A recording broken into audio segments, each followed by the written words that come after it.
Hello student, welcome to all in Musky Coaching Classes YouTube platform.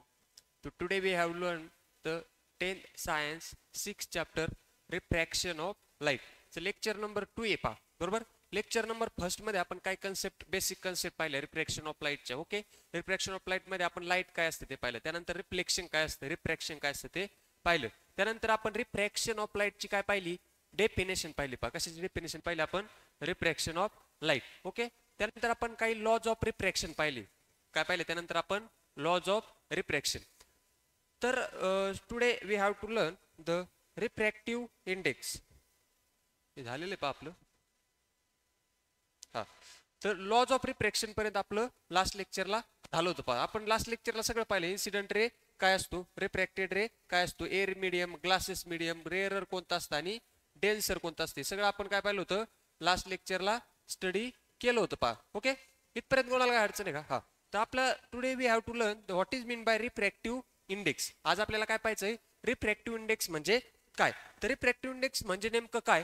तर पहा, जर मी एखादा रे ऑफ लाईट घेतला, ओके, आता आपण कन्सेप्ट कोणती पाहतो, रिफ्रॅक्शन. कोणती पाहतो, रिफ्रॅक्शन. सपोज हा काय आहे, नॉर्मली काय आहे, ग्लास स्लॅब, काय आहे, ग्लास स्लॅब. आता रिफ्रॅक्शन मध्ये आपण जर एखादा रे पास केला, ओके, रिफ्रॅक्शन मध्ये जर आपण एखादा रे पास केला, तो हा सरळ जाण्याऐवजी तो काय होत असतो, bend towards the normal. Normal कडे काय होत असतो, बेंड होत असतो. ओके, सपोज हे एअर मीडियम आहे, कोणतं आहे, एअर, आणि हे कोणतं मीडियम आहे, ग्लासेस मीडियम आहे, कोणतं आहे, ग्लास, म्हणजे त्याला आपण डेन्सर मीडियम म्हणतो, त्याला रेअरर म्हणतो, आणि याला काय म्हणतो, डेन्सर मीडियम म्हणतो. पहा इथं दाखवलेलं आहे. ओके, तर मला काय म्हणायचं, पहा हा रे कोणता आहे, इन्सिडेंट रे. हा कोणता आहे, इन्सिडेंट. हा कोणता आहे, रिफ्रॅक्टेड रे. हा कोणता रे, रिफ्रॅक्टेड रे.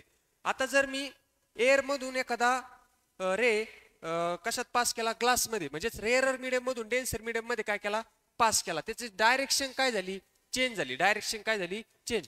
डायरेक्शन चेंज झाली, ऑल्सो त्याचा स्पीड पण काय झाला, चेंज झाला, किंवा स्पीड पण काय झाला त्याचा, कमी. आता जसं आपण आत्ता पळू शकतो तसंच आपण पाण्यात पळू शकतो का, नाही. पाण्यात आपण तसं पळू शकतो का, नाही. ते कशामुळे, पहा रिफ्रॅक्टिव्ह इंडेक्स मुळे. कशामुळे, रिफ्रॅक्ट. मी जर एअरचा रिफ्रॅक्टिव्ह इंडेक्स घेतला तो मला डिफरंट सापडन. मी जर ग्लासचा रिफ्रॅक्टिव्ह इंडेक्स घेतला तो मला काय सापडन, डिफरंट सापडन. मी जर अल्कोहोलचा रिफ्रॅक्टिव्ह इंडेक्स घेतला तो मला काय सापडन, डिफरंट सापडन. त्यानंतर मी जर त्यानंतर मी आईसचा रिफ्रॅक्टिव्ह इंडेक्स घेतला तो पण मला काय सापडन, डिफरंट. म्हणजे वेगवेगळे जे कन्स्टिट्यूएंट आहेत पहा, त्याचा रिफ्रॅक्टिव्ह इंडेक्स जो आहे तो डिफरंट असतो. काय असतो, डिफरंट. तर पहा, the change in the direction of light ray while entering the different media is different. म्हणजेच मी जर एखादी लाईट एका मीडियम मधून दुसऱ्या मीडियम मध्ये काय केली, पास केली, तर त्याचा रिफ्रॅक्टिव्ह इंडेक्स काय असतो, डिफरंट असतो. त्याचा रिफ्रॅक्टिव्ह इंडेक्स काय असतो, डिफरंट.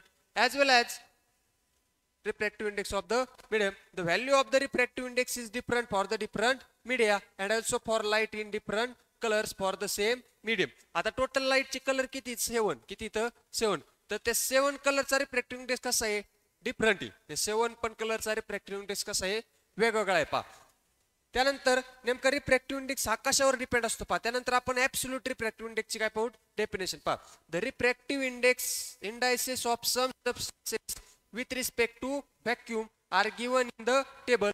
म्हणजेच काय, the refractive index of a medium with respect to vacuum is called as absolute refractive index. आता मला absolute refractive index ची काय करायची, डेफिनेशन करायची. काय करायची, डेफिनेशन. कशाची, absolute refractive index. ओके, मग absolute refractive index ची मला जर डेफिनेशन करायची म्हटलं तर काय करता येईल.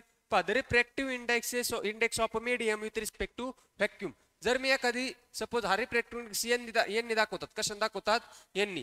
आता मी जर रिफ्रॅक्टिव्ह इंडेक्स ऑफ व्हॅक्यूम घेतला, कशाची, vacuum, with respect to air किंवा कोणतं पण मीडियम घ्या, ग्लास घ्या, कोणतं पण, त्यालाच काय म्हणतो मी, ऍब्सोल्यूट रिफ्रॅक्टिव्ह इंडेक्स. त्यालाच काय म्हणतो मी, ऍब्सोल्यूट रिफ्रॅक्टिव्ह इंडेक्स. म्हणजेच काय, the refractive index of a medium with respect to vacuum. मला फक्त विथ रिस्पेक्ट टू व्हॅक्यूम घ्यायचं. काय घ्यायचंय, विथ रिस्पेक्ट टू व्हॅक्यूम. त्यालाच मी काय म्हणणार, ऍब्सोल्यूट रिफ्रॅक्टिव्ह इंडेक्स. त्यालाच काय म्हणतात, ऍब्सोल्यूट रिफ्रॅक्टिव्ह इंडेक्स. आता सगळ्यात महत्त्वाचा पॉईंट आहे पहा, काय, the refractive index of the medium depends on the velocity of the light in the medium. म्हणजे रिफ्रॅक्टिव्ह इंडेक्स हा व्हेलोसिटीवर डिपेंड असतो. पहा, काय म्हणलं मी, रिफ्रॅक्टिव्ह इंडेक्स हा कशावर डिपेंड असतो, व्हेलोसिटीवर डिपेंड असतो. आता मी रिफ्रॅक्टिव्ह इंडेक्स यांनी दाखवला, कशाने दाखवला, यांनी, आणि व्हेलोसिटी कशाने दाखवली, व्हीनी. कशाने दाखवली, व्हीनी, V1 अपॉन V2. आता एन N2 आणि N1 हा काय सपोज फॉर्म्युला आहे. आता काय आहे इथं मी जर असं म्हणलं तुम्हाला refractive index of the second medium with respect to first medium, मला जर refractive index of second medium घ्यायचा with respect to first medium, तर काय घेणार मी velocity of the first medium to the velocity of the second medium. काय घेणार मी velocity of the first medium to the velocity of the second medium. इथपर्यंत लक्षात आलं का? हे आपण लॉज ऑफ रिफ्रॅक्शन मध्ये थर्ड लॉ मध्ये पाहिलं पा sine i upon sine r कसं काय असतं constant is equal to n असतं. ओके, तर पहा इथं तुम्हाला या चार्ट मध्ये काय वेगवेगळे रिफ्रॅक्टिव्ह इंडेक्स दिलेले आहेत. सपोज एअरचा रिफ्रॅक्टिव्ह इंडेक्स काय 1.0003 हा एअरचा जो रिफ्रॅक्टिव्ह इंडेक्स आहे 1 घेतात. प्रॉब्लेम मध्ये काय घ्यायचा 1, म्हणजे तुम्हाला सोडवायला काय होईल सोपं म्हणून. ओके, त्यानंतर आईसचा रिफ्रॅक्टिव्ह इंडेक्स काय 1.31, वॉटरचा किती 1.33, अल्कोहोलचा किती 1.36 आणि केरोसिनचा किती 1.39 आहे. हे जास्त महत्वाचे नाहीत पहा, हे जरी पाठ केले तुम्ही तरी तुम्हाला काही अडचण येणार नाही. आता मी तुम्हाला सांगितलं पहा, जर मला रिफ्रॅक्टिव्ह इंडेक्स मी कशाने दाखवला यांनी, कशाने दाखवला यांनी, refractive index of the second medium with respect to first medium is equal to velocity of the first medium to the velocity of the second medium. Okay, हा काय आहे फर्स्ट फॉर्म्युला. आता मला नंतर काय घ्यायचं आहे refractive index of the first medium with respect to second medium. आता मला रिफ्रॅक्टिव्ह इंडेक्स फर्स्ट मीडियम शिकायसाठी with respect to second medium घेतला, त्याच्यामुळे मी व्हेलॉसिटी काय घेणार velocity of the second medium to the velocity of the first medium. हा माझा सेकंड फॉर्म्युला तयार झाला, हा माझा काय झाला सेकंड फॉर्म्युला. ओके, हे पहा आणि हा सेकंड. आता काही मुलं भरपूर कन्फ्युज होतात पहा N1 2 V1 अगोदर घ्यायचा का V2 अगोदर घ्यायचा, मग N21 घेताना V1च इथं का घ्यायचा किंवा V2च अगोदर काय. यात जर तुम्हाला कन्फ्युज होत असला तुम्ही तर पहा एक सोपी ट्रिक सांगतो. काय मी तुम्हाला काय सांगितलं refractive index of second medium, काय म्हणलं refractive index of second medium with respect to first, refractive index of second medium with respect to first. मी काय घेणार इथं V1 अपॉन V2 म्हणजे velocity of the first medium to the velocity of the second medium. आता मी second मध्ये काय घेतलं सांगा, सेकंड मध्ये काय घेतलं refractive index of first medium, refractive index of first medium with respect to second medium. आता काय घेणार मी velocity of the second medium to the velocity of the first medium to the velocity of the first medium. आता मी तुम्हाला हे suggest करून पहा, हे तुम्ही करूच नका पहा, हे म्हणजे तुम्ही जेव्हा बोर्डच्या पेपरला बसता तेव्हा तुम्हाला हे खूप म्हणजे कन्फ्युज होता तुम्ही तिथं आता V1 अगोदर घ्यायचा का V2 अगोदर घ्यायचा. त्याच्यामुळे मी तुम्हाला हे सजेस्ट करणार आहे का हे काय करा कॅन्सल करा, फक्त काय करा refractive index of second medium मी तुम्हाला विचारलं तर काय करायचं अगोदर V1 घ्यायचं. काय म्हणलं मी refractive index of second medium म्हणलं तर काय घ्यायचं अगोदर V1 अपॉन V2, आणि जरी तर मी म्हणलं तुम्हाला refractive index of first medium तेव्हा काय घ्यायचं V2 अपॉन V1, तेव्हा काय घ्यायचं V2 अपॉन V1. अलग लक्षात इथपर्यंत लक्षात आलं काय अडचण आहे का? चला इथपर्यंत समजलं का? इथपर्यंत समजलं असलं तर सांगा. चला इथपर्यंत काय अडचण आहे का? सोपं आहे पहा. काय refractive index of second medium with respect to first medium V1 upon V2, refractive index of first medium with respect to second medium V2 upon V1. या फॉर्म्युलाचा उपयोग तुम्हाला प्रॉब्लेम मध्ये करतात पहा. या फॉर्म्युलाचा उपयोग कशात करतात प्रॉब्लेम मध्ये. तर पहा नेक्स्ट पॉईंट आपला पहा काय आहे. आता सपोज मी काय घेतलं एखादा रे पहा, हा रे ऑफ लाईट पास केला कशातून रेअरर मीडियम मधून डेन्सर मीडियम मध्ये. काय केलं मी हा रे ऑफ लाईट पास केला कशातून रेअरर मीडियम मधून डेन्सर मीडियम मध्ये. हा काय झाला टुवर्ड्स दी नॉर्मल कड काय झाला बेंड झाला पहा. हा सरळ जाण्याऐवजी काय झाला बेंड झाला. कुठं टुवर्ड्स दी नॉर्मल काय झाला बेंड. म्हणजेच काय होतं पहा when light ray passes from a rarer medium to denser medium it bends towards the normal. काय होतं मी जर एखादा ray when ray passes from rarer medium to the denser medium it bends towards the normal. म्हणजे मी एखादा रे rarer medium मधून जर डेन्सर मीडियम मध्ये काय केला पास केला तर तो बेंड होतो पहा कुठं टुवर्ड्स दी नॉर्मल, थोडा नॉर्मल कडे काय होतो बेंड. जर मी त्याच्या अपोजिट केलं पहा काय केलं मी when ray of light passes from denser medium to the rarer medium काय होणार माझा रे ऑफ लाईट काय होणार away from the normal, it bends away from the normal. पहा काय होतंय when a light ray passes from a denser medium to a rarer medium it bends away from the normal. तो नॉर्मलच्या थोडा काय होईल साईडला काय होईल बेंड पहा इथं दिसते तुम्हाला. सपोज हा सरळ गेला असता असा ओके म्हणजेच काय झाला तो नॉर्मलच्या साईडला अवे गेला पहा नॉर्मलच्या काय गेला थोडा दूर गेला पहा. म्हणजेच मी केस फर्स्ट मध्ये काय केलं सांगा केस फर्स्ट मध्ये काय केलं रेअरर मीडियम मधून डेन्सर मीडियम मध्ये एखाद्या रे काय केला पास केला it bends towards the normal तो नॉर्मल कट टुवर्ड्स काय झाला बेंड झाला. त्यानंतर मी एक रे डेन्सर मीडियम मधून कुठं पास केला रेअरर मध्ये पास केला काय झालं अवे फ्रॉम दी नॉर्मल काय झालं अवे फ्रॉम दी नॉर्मल. मग मी तिसऱ्या केस मध्ये काय केलं केस थर्ड तिसऱ्या केस मध्ये काय केलं when a light ray is incident normally at the boundary मी जर एखादा लाईट रे नॉर्मल वर इन्सिडेंट केला कशावर इन्सिडेंट केला नॉर्मल वर मी त्या पॉइंट ऑफ इन्सिडेंट ऐकत नाही मी फक्त त्या नॉर्मल वर काय केलं एखादा इन्सिडेंट रे पास केला तर काय होणार आहे between two media it does not change its direction and hence does not get refracted. तो स्वतःची डायरेक्शन चेंज करणार आहे का नाही किंवा ते रिफ्रॅक्शन होणार आहे की तिथं नाही it does not get refracted आणि it does not changes its direction म्हणजे तो काय येईल सरळ जाईल पहा. समजलं काय तीन केस समजले का.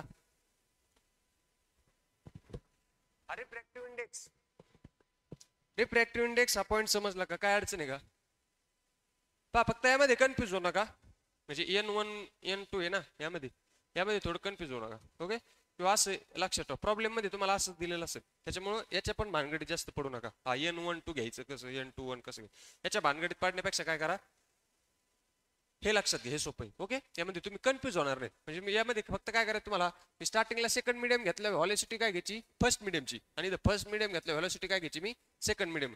त्यानंतर आपण ह्या तीन केसेस पाहिले काय पाहिले ह्या तीन केसेस इथपर्यंत काय अडचण आहे कोणाला म्हणजे फक्त आपण आज रिफ्रॅक्टिव्ह इंडेक्स हा पॉईंट काय केला स्टडी केला ओके. आणि तुम्हाला काय सांगितलं मी रिफ्रॅक्टिव्ह इंडेक्स ह्या मिडियमचं एवढं लक्षात ठेवा फक्त बाकी जास्त काही नाही म्हणते हा ओके समजलं का. हा तर नेक्स्ट पॉईंट काय पहा आपला twinkling of star. Next point काय आपला ट्विंकलिंग ऑफ स्टार म्हणजे आकाशात जे तारे आहेत पहा ते लुकतात हा ते म्हणजे रिझन काय पहा त्या मागचं किंवा ते रिफ्रॅक्शन कसं होतं किंवा आपल्याला एखादा सपोज सन आहे पहा सपोज आपल्याला सन हा सनसेट होण्याच्या टायमाला तो ही ॲपरंट पोझिशन सनची ही कशी आहे ॲपरंट म्हणजे ह्या बशी आपल्याला दिसणारी पण रिअल पोझिशनला सन इथं असतो का नाही रिअल पोझिशनला कसा असतो सन या साईडला म्हणजेच काय झालं इथं रिफ्रॅक्शन म्हणजेच हा रे काय झाला बेंड झाला हा काय रे काय झाला हा बेंड म्हणजे ही कोणती पोझिशन झाली ॲपरंट पोझिशन ही कोणती झाली रिअल पोझिशन ओके. तर ट्विंकलिंग ऑफ स्टार मध्ये एक आपल्याला महत्वाचा पॉईंट शिकायचं पाहत त्याचं नाव आहे मिराज. त्या पॉईंटचं नाव काय आहे त्या पॉईंटचं नेम काय आहे मिराज. त्या पॉईंटचं नेम काय पहा मिराज आहे काय आहे मिराज. मग what is mean by mirage नेमकं मिराज म्हणजे काय तर पहा तुम्ही जास्त टेम्परेचर असलं किंवा जास्त उन्हाळ्याच्या टायमाला एक गोष्ट अनुभवली असेल पहा तुम्ही जर असं रस्त्यावर जेव्हा गाडी चाललेला असतात तेव्हा असं भरपूर लांबच्या ठिकाणी तुम्हाला थोडंसं पाणी असल्यासारखं दिसतं बा काय होतं थोडं पाणी असल्यासारखं म्हणजे ॲपरंट पोझिशन पाणी असल्यासारखं तुम्हाला दिसतं पण तिथं ऑलरेडी पाणी असतं का तुम्ही जवळ सपोज तुम्ही गाडी चालवतात रोडनी बरोबर तुम्हाला एक 70 ते 80 मीटरच्या अंतरावर काय दिसलं थोडं पाणी असल्यासारखं काय झाला भास झाला पण जेव्हा तुम्ही जवळ जाताल तेव्हा तिथं पाणी असतं का नसतं तिथं पाणी असतं का नसतं. मग ते पाणी मला कशामुळे दिसतं this is due to the refraction ते पाणी मला कशामुळे दिसतं this is due to the refraction आणि त्याच कन्सेप्टला काय म्हणतात मिराज त्याच कन्सेप्टला काय म्हणतात मिराज. मग डेफिनेशन पहा काय the light ray coming from a distant object appear to be coming from the image of the object inside the ground म्हणजे एखादा रे काय झाला डिस्टंट ऑब्जेक्ट वरून काय झाला पास झाला म्हणजे मला जवळ गेला होता appear to be coming from the image मला जवळ गेल्यानंतर मला लांबून काय दिसते तिथं काहीतरी पाणी पण मला जवळ गेलो काय वाटतं तिथं पाणी आहे का नाही त्याच कन्सेप्टला काय म्हणतात मिराज. दिस इज कॉल्ड ॲज मिराज यालाच काय म्हणतात मिराज.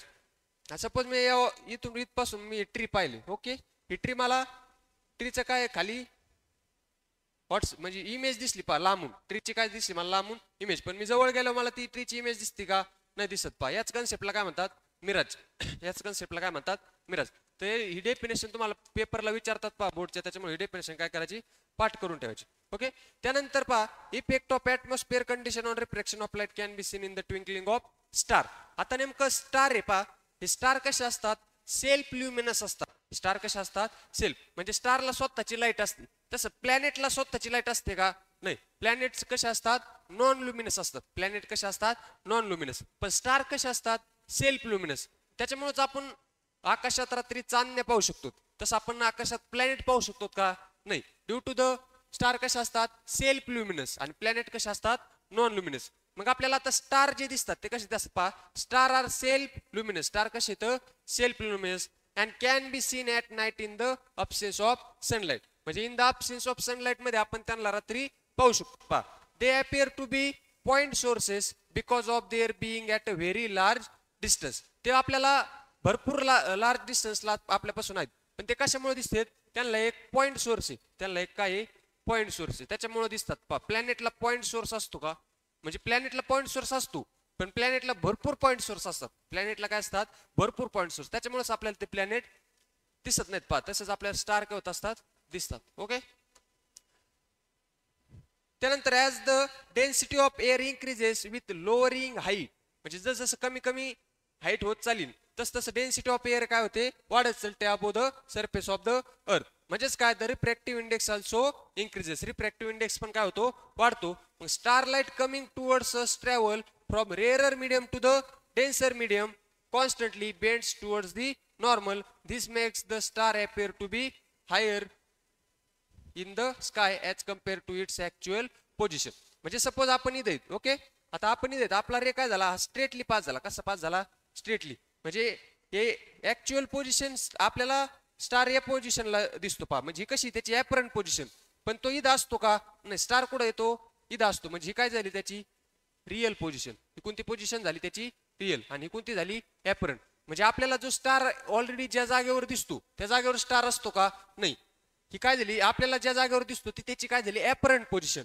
पण तो रिअल पोझिशनला काय झालेला असतो, थोडा बेंड झालेला असतो. तो रिअल पोझिशनला थोडा काय झालेला असतो, बेंड. म्हणजे ही काय, त्याची real position. This is due to the refraction. हे कशामुळे होतं, रिफ्रॅक्शन. आपण रिफ्रॅक्शन मध्ये पाहिलं ना, एखादा जर रे ऑफ लाईट हे नॉर्मलवर जर पडला तर तो सरळ जाण्याऐवजी काय होतो, bends towards the normal. Normal कडे काय होतो, तो बेंड होतो. तसं स्टारचा पण आपल्याला रे काय होतो, नॉर्मल कडे टुवर्ड्स द बेंड. त्याच्यामुळे स्टारची ऍपरंट पोझिशन ही वेगळी असते आणि स्टारची रिअल पोझिशन ही काय असते, वेगळी असते. आलं लक्षात. हा, म्हणजे जर तुम्हाला पेपरला क्वेश्चन विचारलं पाहिजे, effect of atmosphere condition on refraction of light, तुम्हाला हे यामध्ये असे 4 पॉईंट एक्सप्लेन करता आले पाहिजेत. ओके. मग तसंच आपण जसं स्टारचं पाहिलं तसं सनराईज आणि सनसेटचं पण पाहू शकतो. कशाचं, सनराईज अँड सनसेट.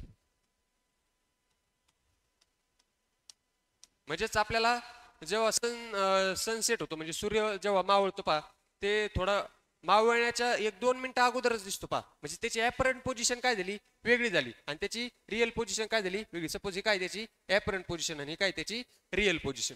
तर ट्विंकलिंग ऑफ स्टार मध्ये सगळ्यात महत्वाचं मिराज हा पॉईंट लक्षात आला का. मिराज हा तुम्हाला पेपरला विचारू शकतात. काय, कोणता पॉईंट, मिराज. त्यानंतर हे जे गिव्ह रिझन आहे ते पण विचारू शकतात, पण थोडे कमी चान्सेस आहेत. फक्त मिराज यामध्ये लक्षात ठेवा तुम्ही जास्त. आणि तेच सनराईज आणि सनसेटचं तुम्हाला एक्सप्लेन केलेलं आहे. पहा, by sunrise we may mean the appearance of the sun above the horizon, but when the sun is somewhat below the horizon its light rays are able to reach the along the curve path due to their refraction through the earth atmosphere. Figure मध्ये दाखवलं पहा, we see the sun ever before its emerges above the horizon. Same thing happens in the time of sunset and we keep seeing the sun for a short while even after going below the horizon. म्हणजेच आपण sunrise आणि sunset हेच concept तुम्हाला ते समजून सांगितलं. पहा, तर नेक्स्ट पॉईंट पहा आपला काय आहे, dispersion of light. Next point कोणता आहे आपला, डिस्पर्शन ऑफ लाईट. मग what is mean bye dispersion of light, चला सांगा. डिस्पर्शन ऑफ लाईट म्हणजे काय,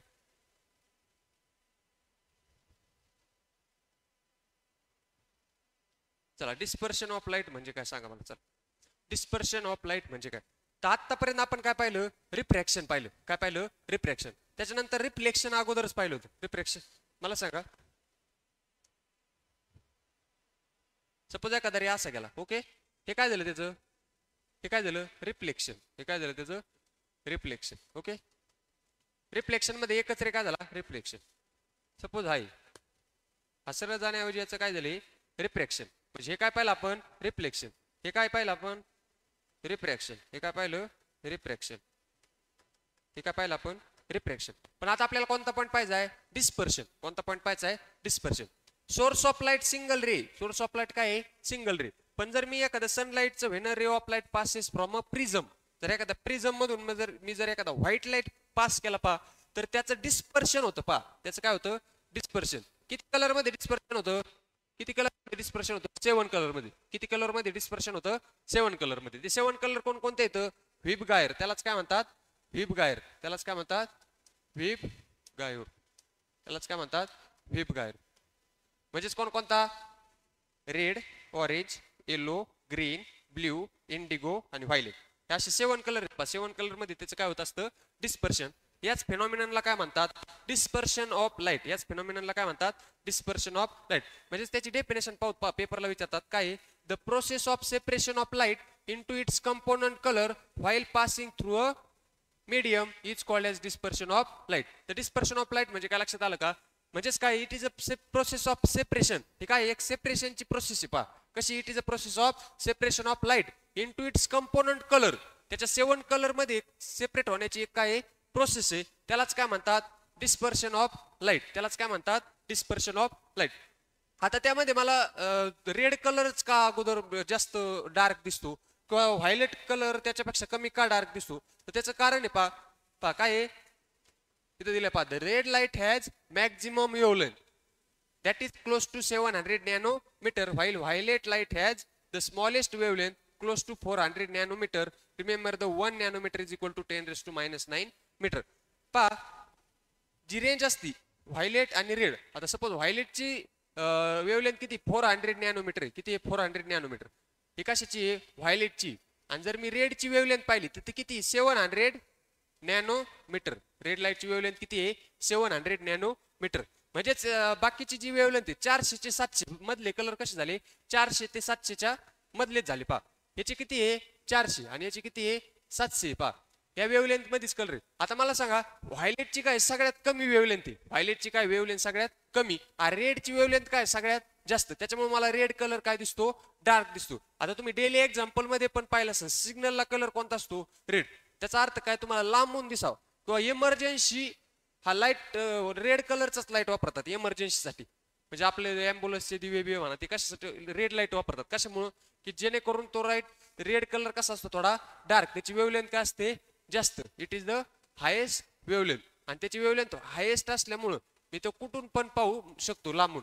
किंवा असं रस्त्यावर तुम्हाला पट्ट्या टाकलेल्या असतात पहा रेड कलरच्या, आणि रात्री तुम्ही जेव्हा तुमची लाईट गाडीची लाईट त्या पट्ट्यावर जेव्हा चमकती तेव्हा त्याचं काय होतं? रिफ्लेक्शन होतं. ते आपल्याला वाटतं तिथं लाईट लावलेल्या आहेत, पण त्या लाईट असतात का? नाही, फक्त त्या रेड कलरच्या पट्ट्या असतात पहा.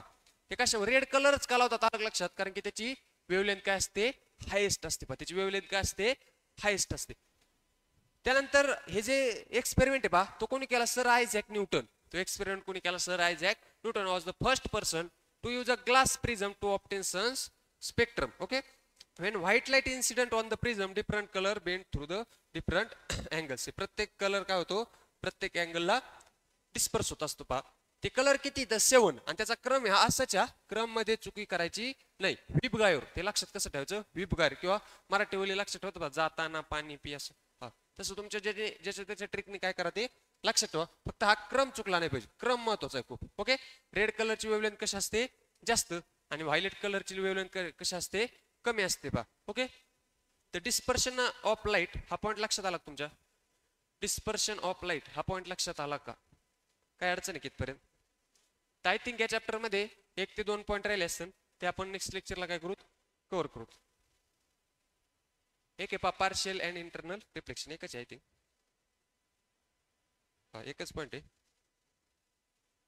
Partial and total internal reflection. तर घेऊन टाकू. एक 5-10 मिनिटं एक्स्ट्रा लागतील, पण आपला पॉईंट काय होईल? संपत. तर पहा नेक्स्ट पॉईंट कोणता आपला? Partial and total internal reflection. आता पहा सपोज हा लाईट सोर्स आहे. सपोज हा काय लाईट सोर्स, हा काय लाईट सोर्स, हा काय इन्सिडेंट रे. कोणता रे? Incident ray. आता मी जेव्हा इथून एखादा लाईट पास केलाय तेव्हा तो कसा आहे? 100%. तेव्हा तो कसा आहे? 100%. पण मला जेव्हा ही लाईट रिफ्रॅक्ट झालेली दिसली, काय झालं? मला ही लाईट रिफ्रॅक्ट झालेली दिसली तर ही लाईट रिफ्रॅक्ट होताना मला इथं 90% लाईट भेटली. किती पर्सेंट लाईट भेटली तर मला 90%. इथं किती होती 100%. इथं मला किती भेटली 90%. मग ही 10% कुठे गेली? ही 10% कुठे गेली? तर काही रेज काय झाली इथं रिफ्लेक्ट झाली. काही रेज काय झाली रिफ्लेक्ट. म्हणजे मला जे राहिलेली 10% पहा ती कुठे भेटली या साईडला. 10% कुठे भेटली मला या साईडला. अलग लक्षात. म्हणजेच काही एखादा रे मी जर पास केला तर काही याच्यात पूर्ण रिफ्रॅक्शन होतं का? नाही. म्हणजे काही रे काय झाले रिफ्रॅक्ट होतात आणि काही रे काय होतात रिफ्लेक्ट होतात. काही रे काय होतात रिफ्लेक्ट. म्हणजे त्यालाच म्हणतात पार्शियल रिफ्लेक्शन किंवा रिफ्रॅक्शन. त्यालाच काय म्हणतात पार्शियल रिफ्लेक्शन.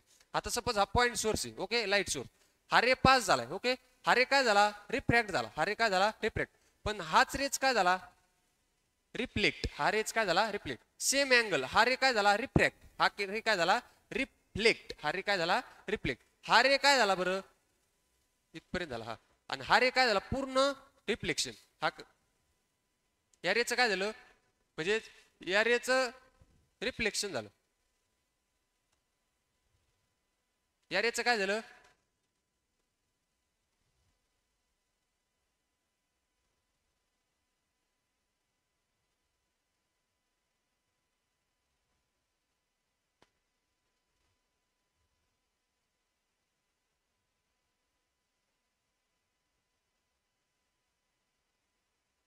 तर या रेचं काय झालं हा रे रिफ्लेक्ट झाला. काय झाला यालाच काय म्हणतात टोटल इंटरनल रिफ्लेक्शन TIR. यालाच काय म्हणतात TIR. TIR म्हणजे काय टोटल इंटरनल रिफ्लेक्शन. TIR म्हणजे काय टोटल इंटरनल रिफ्लेक्शन. आता सपोज याला मी I म्हणलं. याला काय म्हणलं I म्हणजे अँगल तयार झाला ना I1 I2 I3 हे काय अँगल तयार झालेले आहेत पहा. आता ऑलवेज हा जो I ग्रेटर दॅन काय असणार I ओके. म्हणजे angle of incidence is greater than angle of incidence इथं टोटल इंटरनल रिफ्लेक्शन मध्ये. कशा टोटल इंटरनल रिफ्लेक्शन. तर हा पॉईंट लक्षात आला तुमच्या. काय पहा सोपं आहे. सपोज एखादा रे पास झाला. मी काय म्हणलं 100% लाईट पास केली आपण पास करताना. पण मला इथं किती भेटली 90. किती भेटली 90. मग मी नंतर रिसर्च केल्यानंतर माझ्या काय लक्षात आलं की 10% लाईट हा काय झाला 10% लाईट हा काय झाला 10% काय झाला रिफ्लेक्ट झाला. काय झाला रिफ्लेक्ट. त्याच कन्सेप्टला म्हणतात partial and total internal reflection. म्हणजे नंतर त्यामध्येच काय झाला तो रे रिफ्लेक्ट. त्यालाच काय म्हणतात टोटल इंटरनल रिफ्लेक्शन म्हणतात. पहा म्हणजे पहा when a light enters a rare medium from a denser medium it gets partially reflected. काही रेज काय होतात partially reflected. Part of the light get reflected and comes back in to the denser medium. म्हणजेच काही रे काय होतात reflect होऊन denser medium मधून गेला परत डेन्सर मीडियम मध्येच येतात पहा.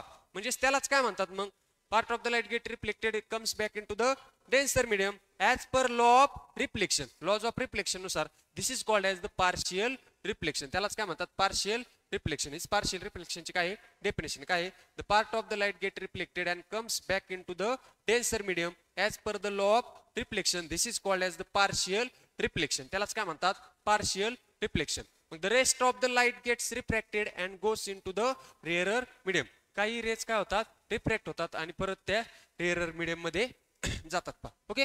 मग as light is going from the denser to rarer medium it bends away from the normal. मग आपण शिकलो होतो आता जर मी एखादा रेअरर मीडियम मधून जर डेन्सर मीडियम मधून जर रेअरर मीडियम मध्ये पास केला तर तो काय होतो bends away from the normal. ते नॉर्मल पेक्षा काय होतो bends away from the normal.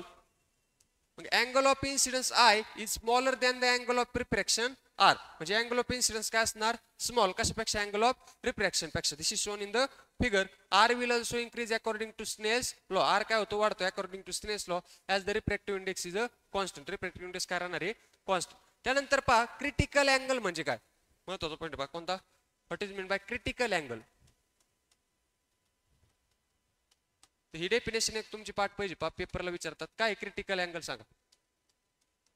Critical angle म्हणजे काय for a particular value of I the value of R becomes equal to 90. म्हणजेच काय जेव्हा R ची व्हॅल्यू किती होणार 90 the value of R becomes 90. The value of R becomes 90. यालाच काय म्हणतात this value of I is called as critical angle. This value of I is called as critical angle. त्याच अँगलला काय म्हणतात क्रिटिकल अँगल. त्याच अँगलला काय म्हणतात क्रिटिकल अँगल. मग for angle of incidence larger than the critical angle the angle of refraction is larger than 90 degree. Angle of refraction कशापेक्षा जास्त पाहिजे 90 डिग्री पेक्षा. Such rays return to the denser medium as shown towards the right in figure मध्ये दाखवलेलं पहा. आता हे काय N21 दिले म्हणजेच काय N21 म्हणजे काय refractive index of second medium with respect to first medium काय येणार sine I upon sine R. हा काय स्नेल्स लॉ पाहिला होता म्हणजे लॉज ऑफ रिफ्लेक्शन मध्ये थर्ड लॉ काय पाहिला होता स्नेल्स लॉ पाहिला होता. मग for the total internal reflection I ची व्हॅल्यू काय असणार I काय क्रिटिकल अँगल आणि R काय 90 R काय 90 असणार. ओके म्हणजेच माझी व्हॅल्यू काय झाली N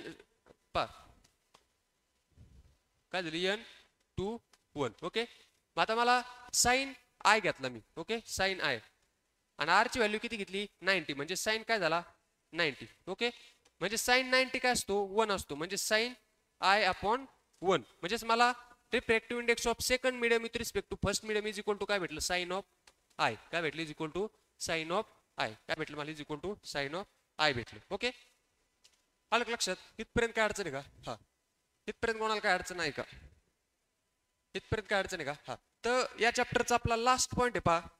या चॅप्टरचा कोणता पॉईंट आपला लास्ट पॉईंट आहे. ते लास्ट पॉईंटचं नेम आहे पहा काय रेनबो काय रेनबो लास्ट पॉइंट आहे चॅप्टरचा काय रेनबो. तर पहा आतापर्यंत आपण रिफ्लेक्शन पाहिलं. ओके त्यानंतर आपण रिफ्रॅक्शन पाहिलं त्यानंतर आपण पार्शियल रिफ्लेक्शन पाहिलं. ओके त्यानंतर आपण टोटल इंटरनल रिफ्लेक्शन पाहिलं त्यानंतर आपण पाहिलं डिस्पर्शन ऑफ लाईट म्हणजे या सगळ्या कन्सेप्ट पाहिल्या. मग या सगळ्या कन्सेप्ट या रेनबो मध्ये लागू होतात पाहिजे पूर्ण. आता आपण reflection refraction total internal reflection dispersion of light partial reflection हे सगळं पाहिलं. हे सगळं कशात अप्लाय होतं कशात अप्लाय होतं रेनबो प्रोडक्शन मध्ये कशात अप्लाय होतं रेनबो प्रोडक्शन. मग सपोज एखादा रेनबो आहे तर तो रेनबो कसा फॉर्म होतो. सपोज हा काय एक वॉटर ड्रॉपलेट आहे हा काय एक वॉटर ड्रॉपलेट. मग ते वॉटर ड्रॉपलेट आता रेनबो कधी फॉर्म होतो पाऊस पडल्याच्या नंतर. रेनबो कधी फॉर्म होतो पाऊस पडल्याच्या नंतर. आता पाऊस पडल्याच्या नंतर जर एखादा ड्रॉपलेट आहे पहा त्या ड्रॉपलेटवर सनचा लाईट रे काय झाला फॉल झाला. हा सनचा लाईट रे काय झाला त्या ड्रॉपलेटवर फॉर्म झाला. मग त्याच ड्रॉपलेट मध्ये काय होणार टोटल इंटरनल रिफ्लेक्शन. त्याच ड्रॉपलेट मध्ये काय होणार TIR होणार पहा काय होणार त्या ड्रॉपलेट मध्ये TIR म्हणजे टोटल इंटरनल रिफ्लेक्शन झाल्यामुळं मला काय भेटला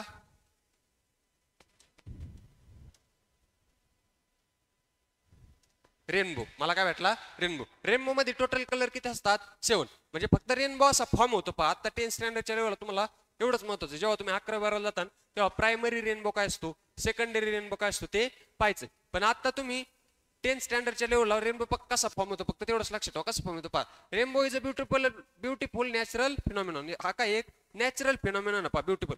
it is the combine effect of सांगा कशाचा आहे number of natural processes. It is the combine effect of dispersion refraction and total internal reflection of light. काय it is the combine effect पहा. हा काय कंबाईन इफेक्ट कशाचा dispersion त्यानंतर refraction आणि टोटल इंटरनल रिफ्लेक्शन हा काय त्याचा एक कंबाईन इफेक्ट आहे. Okay it can be see mainly after a rainfall. आपल्याला रेनबो कधी पाहायला भेटतो आफ्टर अ रेनफॉल म्हणजे पाऊस पडल्याच्या नंतर. काय होतं पहा small droplet of water act as a small prism म्हणजे आपण आता पाहिलं ना प्रिझम घेतला होता. ओके त्या प्रिझम मधून किती कलर पास केले आपण सपोज एक कलर पास केला आणि त्याचं डिस्पर्शन झालं किती कलर मध्ये 7 मध्ये किती कलर मध्ये 7 असं प्रिझम घेतला होता ना. म्हणजेच हा जो स्मॉल ड्रॉपलेट आहे पहा तो कशात ऍक्ट ॲज अ प्रिझम ते प्रिझमचं कार्य करतो वर्क. तो कशाचं कार्य करतो प्रिझमचं. मग when a light ray from the sun enter this droplet it gets refracted and disperse म्हणजे त्यामध्ये जर लाईट रे पास झाला तर त्यामध्ये रिफ्रॅक्ट होणार त्या ड्रॉपलेट मधून काही लाईट रे काय होणार रिफ्रॅक्ट आणि काही लाईट रे काय होणार डिस्पर्स. म्हणजे जे लाईट रे डिस्पर्स झाले पहा त्या डिस्पर्स झालेल्या लाईटचं 7 कलर मध्ये फॉर्म झालं. किती कलर मध्ये फॉर्म झालं 7. Then there is internal reflection as shown in the figure and after that once again the light gets refracted. त्याच्यानंतर काय झाली लाईट काय झाली refract while coming out of the droplet.